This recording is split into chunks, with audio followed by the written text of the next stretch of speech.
Wintry weather is moving in. Hutch will have the very latest. How a man may have saved a neighbor's life after a drive-by shooting tonight in Moorhead. Plus, in-person voting starts Monday. The effort to keep you safe at the polls. Valley News Live at 10 starts right now. Live from Fargo and serving you on TV, online and on the go. This is Valley News Live at 10. Today was certainly difficult early on as slippery roads led to several crashes, rollovers, and cars hitting the ditch. As we get ready for bed, there are some concerns over the weather headed our way this weekend. Here's Hutch to tell us when and where to expect more slippery conditions. Hutch?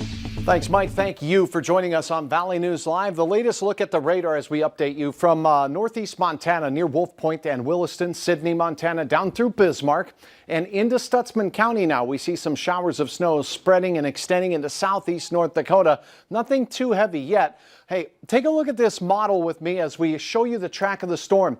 As we go through around 3 a.m., so after midnight, that's when the heavier bands of snow begin and they spread into the central Red River Valley.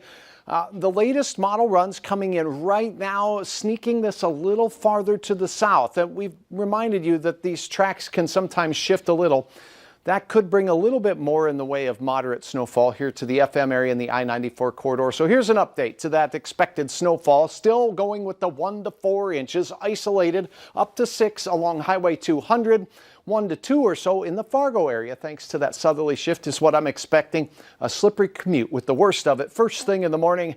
Hour by hour details here coming up in a few minutes. Look forward to that. Thanks so much, Hutch. We have new information tonight for you about that drive-by shooting in Moorhead that sent one man to the hospital. Police are looking for a silver or blue sedan that was seen driving off right after shots were fired. It happened just before 6 outside an apartment complex in the 900 block of 23rd Avenue South. As Valley News Team's Courtney Lockey found out, people in that building may have helped save the victim's life. She joins us now with the details. Courtney?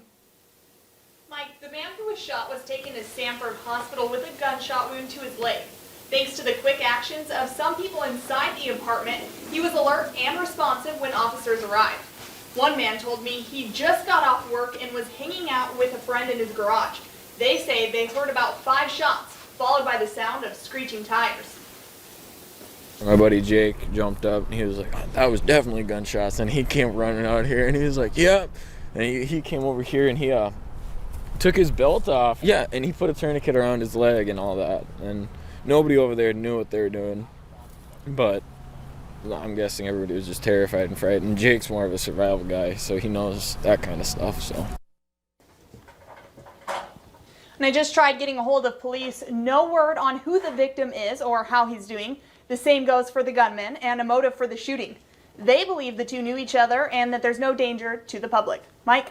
All right, thank you, Courtney. Anyone with information about this drive-by shooting is asked to call Moorhead Police. A 75-year-old man and 76-year-old woman are dead after their van crashed into a semi just before 10 this morning. Authorities say the woman driving the van didn't stop at the intersection of Cass County Road 20 and Cass County Road 17. A third person was in the van, an 80-year-old woman. She was life-flighted to Sanford. The driver of the semi wasn't hurt. The victims were from Rugby, North Dakota. West Fargo Public Schools' original Return to Learn plan stated if the county's COVID-19 risk level was moved to orange, all learning would go online. However, the West Fargo School Board unanimously voted to stay in the hybrid learning model for the next 2 weeks while officials work on the new plan. The move will push back West Fargo's plan to start phasing students back into the classroom until at least mid-November, a delay some parents and board members didn't agree with. Why Fargo? Why Bismarck? Why Mandan? Why Grand Forks? Why Jamestown? Why Castleton? Why Shanley? Why can't West Fargo? I just think that we wait too long with our high school and middle school kids, and our teachers' burnout is going to be really, really high, as it is already. The new Return to Learn plan will be submitted to the West Fargo School Board at their next meeting on October 26th. The city of Fargo is implementing mandatory face masks in city buildings. This and other changes take effect on Monday as part of the city's Orange Operations Plan to reflect the high-risk level for COVID-19. Cass County is reporting 223 new positive 19 cases today. It still leads the state in new cases. We'll have a further breakdown of the numbers scrolling right now at the bottom of your screen. North Dakota has submitted its COVID vaccination plan to the CDC. The plan outlines a situation for future vaccine will be prioritized, distributed, and administered in the state. State leaders, including pharmacists, administrators, and long-term facilities and others key stakeholders in their planning. In August, the state was selected by the CDC as one of 4 states to be part of a pilot project to plan for the distribution of a future vaccine. A reminder, early voting starts Monday at the Fargo Dome, Ramada, and Doubletree Inn. 3 more sites will open the following week at the Hilton, Fargo Civic Center, and the Days Inn in Castleton. All sites will be open through Saturday each day from 9 a.m. to 7 p.m. and on the week of Election Day from 7 a.m. to 7 p.m. Cass County Financial Director Mike Montplaisir says that they're taking precautions to keep voters safe with COVID-19 cases on the rise. Our challenge in the general election is making sure that we can set places up with proper PPE and encourage people to wear a mask, mark off 6-foot intervals, all these different things that we have to do.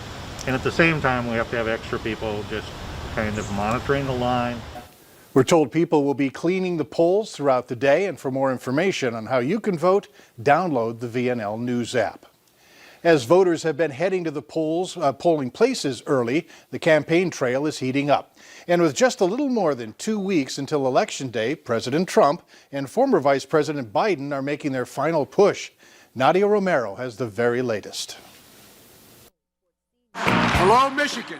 We love Florida. President Trump and former Vice President Joe Biden hot on the campaign trail Friday. Biden making 2 stops in Michigan, Trump making 2 stops in Florida and 1 in Georgia, both making a final grab for America's senior vote. As president, I'm deeply aware that America's 54 million seniors have borne the heaviest burden of the China virus. The president striking an empathetic tone towards seniors during his visit to Fort Myers and an optimistic tone on the pandemic. Seniors will be the first in line for the vaccine, and we will soon be ending this pandemic. In Michigan, Biden delivering a stark contrast on the pandemic. It's not disappearing. In fact, it's on the rise again. It's getting worse as predicted. And slamming President Trump's handling of it. He's still living in a dream world.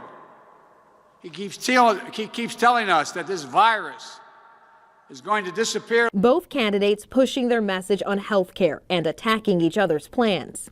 He's still trying to take away your health care. And if I have the honor of becoming your president, we'll build on the Affordable Care Act, no matter what they do. Day after day, I'm fighting to defend our seniors from the virus, from Big Pharma, and from the radical socialist left. As long as I'm president, no one will lay a hand on your Medicare or your Social Security.